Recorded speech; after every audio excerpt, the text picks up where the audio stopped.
This movie tells a story about a 12-year-old Charlotte who must fight for her family's survival when her spider pet rapidly transforms into a giant flesh-eating monster.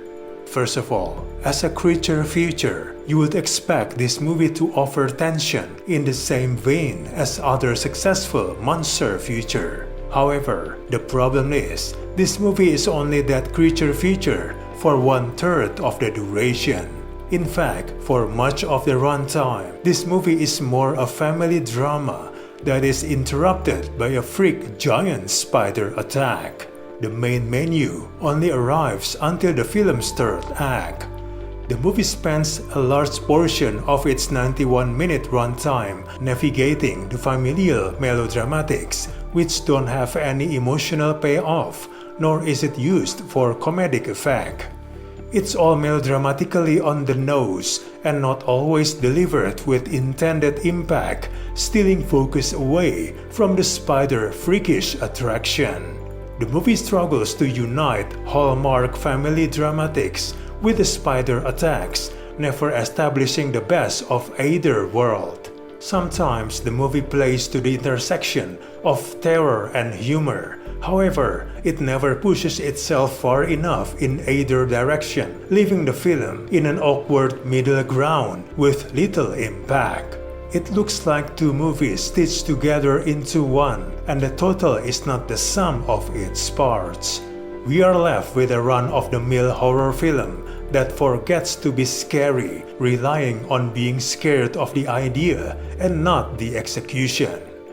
The characters in general are uninteresting, unlikable, or annoying, many of them essentially just lining up and waiting their turn to die. The establishment of the central family are largely unnecessary and unoriginal. The film doesn't do enough of a job selling it as a two-hander story between Charlotte and Ethan, setting for having two stories fighting for the chance to be the main storyline. The film spends too much time introducing us to the apartment and its wacky neighbors, rather than building reasons to care for Charlotte and her family as well. There are terribly unimportant details that do little other than stretch out the running time.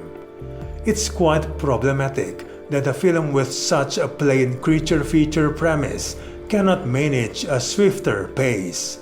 Even the framing structure, beginning in the middle before cutting back to an earlier period, is tiresome. By the time the spider physically getting a lot bigger and starts its anticipated rampage, the picture has already lost its momentum and its appeal. The film puts too much hope that most of its viewers have some spider phobia, as it rarely feels terrifying.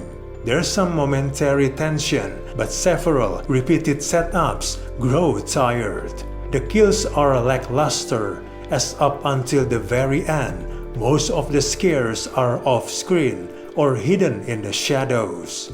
The production doesn't rely entirely on digital effects, but the filmmaking around the practical work feels counterintuitive. With the strobing lights and shaky camera work when focusing on the creature, it always feels like the movie hides the work rather than highlights it. Overall, it's not worth to spend time to watch this. We do not recommend this movie at all.